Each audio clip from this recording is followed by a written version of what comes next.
Hello friends, मैं एक बार फिर से उपस्थित हूँ कहानी अनचाही शादी का अगला भाग लेकर। इसके पहले भी 46 भाग अपलोड हो चुके हैं। अगर आपने नहीं देखा तो प्लीज़ एक बार मेरे चैनल पर जाकर अवश्य देखें। हाथ में फ़ोन लेकर सात्विक शगुन को फ़ोन लगाने की सोचता है और उसका नंबर निकालता है। तभी दरवाजे पर नॉक हुआ। हाँ, आ जाओ। तब अभिषेक और तृप्ति एक साथ अंदर आए। सात्विक के चेहरे पर अभी भी तनाव साफ झलक रहा था और अभी जो शगुन को फ़ोन लगाने जा रहा था वह छोड़ दिया और उसे फ़ोन अंदर पॉकेट में रख लिया। हाँ बोलो, क्या हुआ? सर प्लीज़, आप अब भी टेंशन में लग रहे हैं। प्लीज़ इतना टेंशन मत लीजिए और जल्द से जल्द मिस्टर विलियम्स से कांटेक्ट कर मीटिंग को रख लीजिए। आपने इतने किए मेहनत को यूं वेस्ट मत जाने दीजिए। जी सर, तृप्ति बिल्कुल सही कह रही है। और तो और सारा फ्लोर अब इसी के बारे में बात कर रहा है और वह भी बहुत खुश हो रहे हैं। आप एक बार बस केबिन से बाहर तो निकलिए, देखिए ना सब कैसे एक साथ कॉन्ग्रेचुलेशंस विश करने के लिए चिल्लाते हैं वो सब। व्हाट? पर उन सबको किसने कहा? सात्विक ने जरा नाराज होते हुए पूछा। किसी ने नहीं कहा सर, हम सभी बातें कर रहे थे तो सबने सुन लिया। अच्छा ठीक है, दोनों बाहर जाओ, फिलहाल मुझे कुछ अर्जेंट कॉल करना है। सर प्लीज़, जो भी अर्जेंट कॉल करना है बाद में करिएगा, क्योंकि मुझे नहीं लगता इससे ज़्यादा कोई अर्जेंट कॉल हो सकता है। तो प्लीज़ अब देर मत कीजिए, मान जाइए बात को। सात्विक कुछ सोचने लगा तो तृप्ति ने तुरंत कहा, सर अगर आपका मूड नहीं है तो आपके बिहाफ पर मैं कॉल कर लूँ, मैं बात करूँ? नहीं, रहने दो, मैं खुद कॉल कर लेता हूँ। तो तृप्ति ने कहा, वेरी गुड सर। और अभिषेक प्लीज़ तुरंत सर के लिए एक ब्लैक कॉफ़ी मंगाओ ना। अरे पर मैंने कब कहा कि मुझे कॉफ़ी पीनी है? सर आपका मूड अभी काफ़ी डिस्टर्ब लग रहा है, तो कॉल करने से पहले एक ब्लैक कॉफ़ी पी लीजिए ताकि आपका मूड फ्रेश हो जाए। कहीं ऐसा ना हो जाए कि आप ख़राब मूड लेकर बात करें और बात बिगड़ जाए, क्योंकि जब आप मिस्टर विलियम्स को कहेंगे कि प्रेजेंटेशन मिल गया, वह आपके पास ही था, तो हो सकता है वह नाराज़ हो जाए या आपको कुछ कह दें और तब आपका भी मूड ख़राब हो, बात बिगड़ जाए, गुस्से में आप हाइपर हो जाए। मेरा मतलब बात संभालने की बजाय बिगड़ न जाए, बस इसलिए सर। सात्विक को उसकी बातें काफ़ी अच्छी लगी और उसने हाँ में सिर हिलाया। You are right. तब तक अभिषेक कॉफ़ी लेकर आ गया। सात्विक ने कॉफ़ी पीकर कुछ देर तक खुद को सामान्य किया, क्या बात करनी है, कैसे बात करनी है, सोचा और फिर दोनों को केबिन से बाहर जाने वाला और खुद मिस्टर विलियम्स को कॉल लगा दिया। अब तक शाम के 6 बज गए थे। उधर फ़ोन की घंटी जा रही थी। कुछ सेकंड के बाद फ़ोन रिसीव हो गया, पर मिस्टर विलियम्स नहीं, उनके असिस्टेंट ने फ़ोन उठाया। तब सात्विक ने उनसे बात कराने को कहा तो उन्होंने कहा, सर फ़िलहाल आउट ऑफ टाउन है, तो बात नेक्स्ट वीक हो पाएगी। अगर कुछ इम्पोर्टेंट है तो हमें बता दीजिए, हम सर से बात करके आपको बता देंगे, कंफर्म कर देंगे। तब सात्विक ने सारी बातें बता दी कि प्रेजेंटेशन तैयार है, सर जब कहेंगे, जहाँ कहेंगे, मैं वहाँ आकर उनके साथ मीटिंग करने को तैयार हूँ। ठीक है, आप मुझे 2 घंटे दीजिए, सर से बात कर आपको इन्फॉर्म करता हूँ। जी ओके, बोलकर सात्विक ने फ़ोन रखा, पर चेहरे पर अभी भी खुशी नहीं आई। जिस उम्मीद से वह फ़ोन लगाया था वह पूरा नहीं हुआ।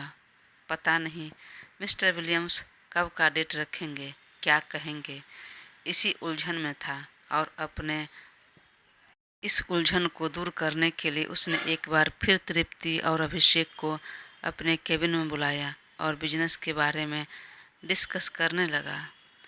इधर शगुन अब तक अपने कमरे में ही बैठी थी और तृप्ति के साथ कौन मिली है इस बारे में पता कर रही थी। रूही भी अपने तरफ से अपने अनुसार पता लगा रही थी, पर कहीं से कोई क्लू नहीं मिला। एक बार दिमाग में आया कि कहीं देवा तो नहीं मिली है, पर वह चाहकर भी डाउट नहीं कर सकती थी, क्योंकि वह उसकी दोस्ती बहुत अच्छी थी और बहुत अच्छे से बात कर रही थी, घुल मिल कर रह रही थी, तो चाहकर भी उस पर डाउट नहीं हुआ। जब कुछ समझ नहीं आया, उल्टा और टेंशन बढ़ने लगा, तो बुक निकाल कर बैठ गई, लेकिन पढ़ने में मन नहीं लगा। तभी जूही जी फिर आई। अरे शगुन बेटा, जमाई बाबू को कॉल कर दिया तुमने? पूछ लिया, क्या कहा उन्होंने? शगुन ने कॉल तो किया नहीं था, उसने तुरंत बहाना बना दिया। हाँ मम्मी, कॉल किया मैंने, पर बहुत ज़्यादा बिजी हैं, रिप्लाई नहीं किया, कॉल कट कर दिया उन्होंने। पर आप परेशान मत हो, कुछ देर में फिर से कॉल करके पूछती हूँ। शगुन को जल्दी जल्दी में कुछ नहीं सूझा, तो यही बहाना बना दिया। तब जूही जी ने भी मान लिया, ठीक है बेटा, पूछ लेना। इधर 2 घंटे का बेसब्री से इंतजार हो रहा था। बार बार तीनों की नज़र घड़ी की तरफ जा रही थी, और जैसे ही 2 घंटा कहा था, वैसे ही पूरे 2 घंटे के बाद कॉल आया उधर से, और असिस्टेंट ने कहा कि सर से बात हो चुकी है और उन्होंने नेक्स्ट वीक में आपको यहीं आने के लिए कहा है, मीटिंग के लिए, और यहीं एग्रीमेंट साइन हो जाएंगे। सात्विक की खुशी का ठिकाना नहीं रहा। अभी कुछ देर पहले गुस्से में जो बोल रहा था कि मैं अब इस एग्रीमेंट को साइन नहीं करूँगा, इस बिजनेस को यहीं छोड़ता हूँ, वह सब भूल गया। उसने फ़ोन रखा और तुरंत अभिषेक को हग कर लिया। उसकी खुशी देखकर अभिषेक समझ गया और तुरंत कहा, कॉन्ग्रेचुलेसन सर, आखिरकार आपको आपकी मेहनत का फल मिलने जा रहा है। तभी पीछे से तृप्ति ने भी कहा, कॉन्ग्रेचुलेसन सर, तो उसने तृप्ति को भी हग कर लिया। थैंक यू सो मच, तुम सबकी वजह से मुझे मेरा ड्रीम प्रोजेक्ट सक्सेस होने जा रहा है। जो सपना मैं देख रहा था सालों से, वह पूरा हो पाएगा।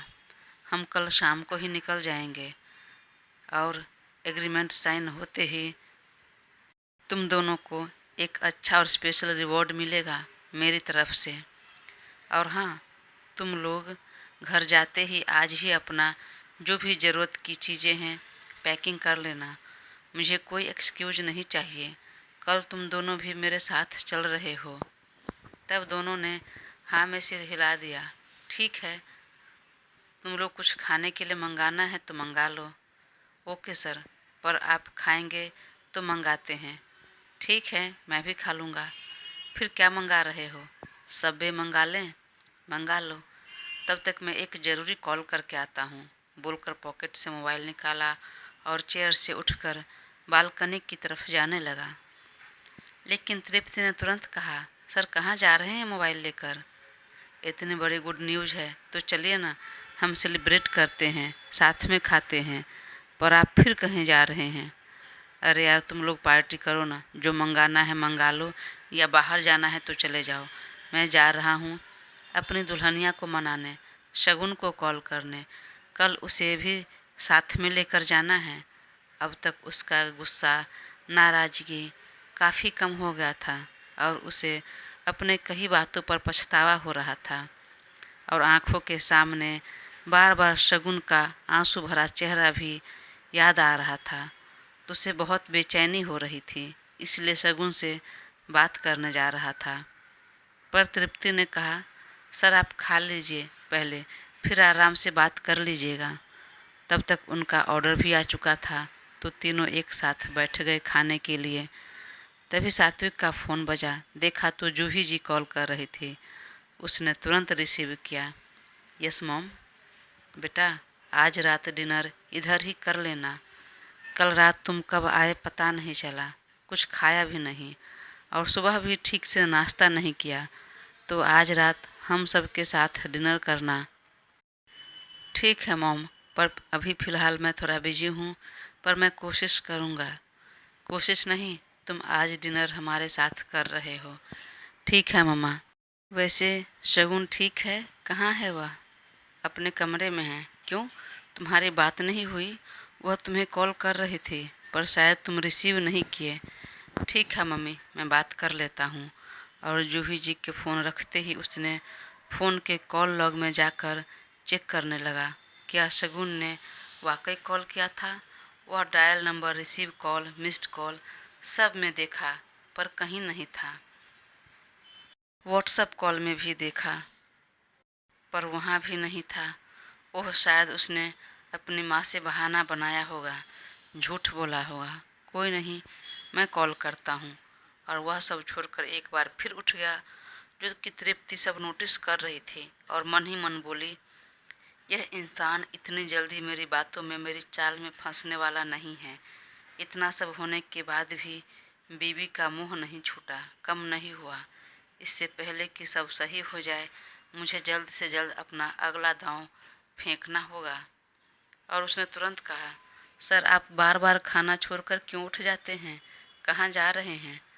अरे तुम्हें तो पता है ना, मैं बहुत ज़्यादा नाराज़ हो गया था शगुन पर। बहुत बोल दिया। मैं जा रहा हूँ उससे बात करने। मैं जानता हूँ अब तक रो रही होगी, उदास होगी, और तब से मुझे भी अच्छा नहीं लग रहा। और अब जब सब ठीक हो गया है, मुझे मेरा ड्रीम प्रोजेक्ट मिलने जा रहा है, तो मैं अपना और शगुन का रिश्ता क्यों ख़राब करूं यार? अब किसने मेरे बैग में रखा, क्यों रखा, क्या फ़र्क पड़ता है? जाने दो, मेरा काम तो हो गया। तृप्ति ने तंज भरे लहजे में कहा, सर मैम के बैग में कौन रख सकता है भला? वही रखी होंगी। पर हाँ, शायद हो सकता है भूल गई हो। पता नहीं, पर फिलहाल मुझे अब यह सब जानने में इंटरेस्ट नहीं है और समय भी नहीं है इतना। और मेरा दिल अभी भी कह रहा है कि यह शगुन ने नहीं किया होगा, शगुन ने नहीं रखा होगा। तृप्ति शॉक्ड रह गई और तुरंत कहा, सर अगर आप बात करना चाहते हैं तो आप सीधे घर जाकर बात कीजिए। फ़ोन पर बात करने से हो सकता है कहीं बात बिगड़ जाए, क्योंकि मैम गुस्से में हैं, रोते हुए गई है। देखा है मैंने, फ़ोन पर आपकी बात नहीं मानेंगी, नहीं सुनेंगे। सात्विक उसकी तरफ एकटक देखने लगा तो तृप्ति बोली, सॉरी सर, मैं सिर्फ सजेस्ट कर रही थी। मेरी बात मानना ज़रूरी नहीं है। आप चाहें तो कॉल कर लीजिए, बात कर लीजिए मैम से। अरे नहीं, मैं सोच रहा हूँ कि तुम तो मल्टी टैलेंटेड हो यार। बिल्कुल सही कहा तुमने। फ़ोन करने से बेहतर है मैं घर जाकर ही बात कर लूँ। वैसे भी सासू माँ ने डिनर प्लान किया है, डिनर पर बुलाया है, तो वहीं चला जाता हूँ। अभिषेक, खाकर एक रेड रोजेस का बुके लेकर आना। बोलते हुए उसके चेहरे पर खुशी भी दिख रही थी और थोड़ा टेंशन भी कि पता नहीं शगुन बात मानेगी या नहीं, मुझे माफ़ करेगी या नहीं। इधर तृप्ति परेशान हो गई। अब सात्विक को कैसे रोकूं, कैसे शगुन के पास जाने से मना करूं? क्योंकि अगर वह आज चला गया तो किसी भी तरह शगुन को मना लेगा। वह सोचने लगी पर समझ में नहीं आ रहा था। अब तक अभिषेक भी बुके लेकर लाने चला गया। तब वह बाहर निकली और तुरंत दिवा को फ़ोन लगा दिया। दिवा, सब चौपट होता नजर आ रहा है। अरे यह सात्विक मर्चेंट तो अपनी बीवी के प्यार में पागल है। इतना सब होने के बाद भी नॉर्मल हो गया। पता नहीं ये इंसान किस मिट्टी का बना हुआ है। इसे ज़रा भी बुरा लगता है या नहीं। दोपहर को इतना नाराज़ था कि लग रहा था अभी सारा रिश्ता ख़त्म कर लेगा, उसका मुंह नहीं देखेगा, डिवोर्स देकर ही मानेगा। पर नहीं, अभी उसका गुस्सा शांत हो गया। वह अपनी बीवी के पास जा रहा है, उसे मनाने, सॉरी बोलने, और उसे लेकर जाएगा लंदन, ताकि यह डील कंप्लीट हो जाए। उसके बाद दोनों साथ में अकेले थोड़ा वक्त बिताएंगे। सुनकर तो मेरे खून खौल रहे हैं। क्या करूं यार, कुछ समझ में नहीं आ रहा है। इतनी चाल चलने के बाद भी लग रहा है मैं खाली की खाली रह गई। कुछ हाथ नहीं आएगा। ऐसे कैसे हाथ नहीं आएगा? जो चाल तुम कल के लिए सोची थी, आज ही चल दे। फिर वह धीरे से कुछ कहा और उसने हाँ बोलकर फ़ोन रखा और तुरंत सात्विक के केबिन में आई। और मुंह बना लिया। क्या हुआ तृप्ति, अचानक उदास क्यों हो गई? सर, मुझे आपसे एक रिक्वेस्ट करनी थी, प्लीज़ मानेंगे? अरे रे तृप्ति, माय फ्रेंड, तुम रिक्वेस्ट नहीं हुक्म करो, और तुम्हारा हुक्म मेरे सिर आँखों पर। बोलो तो क्या हुक्म है? तुम जो कहोगी वह मैं मान जाऊंगा। नहीं सर, शायद मैं नाराज़ नहीं होऊंगा। मैं बहुत खुश हूँ, और जल्दी बोलो, मुझे अपनी पत्नी के पास भी जाना है, ससुराल जाना है। उसने उसकी बात पूरी होने से पहले कहा। सर, आप चले जाइएगा, कोई बात नहीं, पर प्लीज़ आज डिनर मेरे साथ कर लीजिए, मेरे घर पर। अरे पर अभी कुछ देर पहले मेरी सासू माँ ने फ़ोन किया था, और डिनर मुझे अपने ससुराल में करना है सबके साथ। तो आज रहने दो, फिर कभी कर लूँगा मैं। सर, कल सुबह का ब्रेकफास्ट और लंच कर लीजिएगा अपने ससुराल में। डिनर आज मेरे साथ कर लीजिए ना। वैसे भी पिछली बार भी जब मैंने कहा तब आपने कहा था कि मैं आऊँगा शगुन मैम के साथ, पर आप ना तो अकेले आए ना मैम के साथ। तो प्लीज़ आप आ जाइए। मैं समझूंगी कि मेरे मेहनत का रिवॉर्ड मुझे मिल गया, मेरा यही रिवॉर्ड होगा। Please sir. सात्विक बोल चुका था, और वह इतने प्यार से बोल रही थी कि मना नहीं किया गया। और उसने खुद बोला था कि तुम बस हुक्म करो, मैं सब मानूंगा। तो उसने कहा ठीक है, मैं अपने सासू माँ को बोल देता हूँ कि आने में मुझे देर हो जाएगी, और आज मैं डिनर नहीं कर रहा हूँ। कल का सुबह का ब्रेकफास्ट और दिन का लंच उनके साथ करेंगे। लेकिन हाँ तृप्ति, डिनर जल्दी करेंगे, मुझे ज़्यादा देर नहीं करनी है, शगुन के पास जाना है। जी सर, बिल्कुल। तो फिर ठीक है, अभिषेक भी हम सबके साथ डिनर कर लेगा, और यहीं डिनर मंगा लेते हैं। नहीं सर, प्लीज़ मेरे घर चलिए ना, अपने हाथों बनाकर आपको खिलाऊंगी। ठीक है, तो सर मैं क्या जल्दी निकल जाती हूँ, थोड़ा कुकिंग के लिए प्रिपेयर भी करूँगी, और क्या है कि मैं फास्ट काम नहीं कर पाती हूँ। ठीक है, लेकिन हाँ कुछ हल्का बनाना, ज़्यादा हैवी नहीं। जी ओके सर। और जब वह जाने लगी तो अचानक ही तृप्ति ने कसकर सात्विक को हग कर ली। सात्विक एक पल के लिए चौंक गया, उसके हाथ हवा में रह गए, जो कि तृप्ति समझ गई, और तुरंत कहा, सर यह दोस्ती वाली हग है। तब वह उसके सर को सहलाते हुए कहा, ठीक है, मैं आ जाऊंगा। वह उसके सीने से लगी थी। तभी अभिषेक केबिन में आ गया, और सात्विक से तृप्ति को इस तरह चिपके देखकर थोड़ा अजीब लगा, पर उसने थोड़ा जोर देकर कहा, सर यह रहा रेड रोजेस का बुके। टेबल पर रखते हुए कहा उसने। थैंक यू अभिषेक, सात्विक ने तृप्ति से अलग होते हुए कहा। वह जाते जाते बोले, सर प्लीज़ आप जल्दी आइएगा, मैं आपका इंतज़ार करूँगी। बोलकर वह बैग लेकर अपने घर के लिए निकल गई। चेहरे पर एक तिरछी मुस्कान आ गई। उसके जाते ही अभिषेक ने तुरंत पूछा, सर कहाँ जा रहे हैं? कहाँ जाने की बात कर रहे थे? अभी तो आपने बुके मंगाया कि मैम से मिलने जाना था, फिर अचानक कहाँ जाने का प्लान कर लिए? तुझे बहुत क्यूरियोसिटी हो रही है यह जानने की कि मैं कहाँ जा रहा हूँ, मुझ पर नज़र रख रहा है क्या? नहीं सर, और सॉरी सर, मैं तो बस पूछ रहा था। अरे बहुत दिनों से तृप्ति डिनर के लिए बोल रही है, तो आज मैं तृप्ति के घर जा रहा हूँ डिनर करने, इसलिए। और वहाँ डिनर करने के बाद वहीं से शगुन से मिलने चला जाऊँगा। दोस्तों, कहानी आगे जारी रहेगी, तो प्लीज़ अपना साथ बनाए रखें, और चैनल को सब्सक्राइब कर मुझे ज़रूर सपोर्ट करें। Thank you.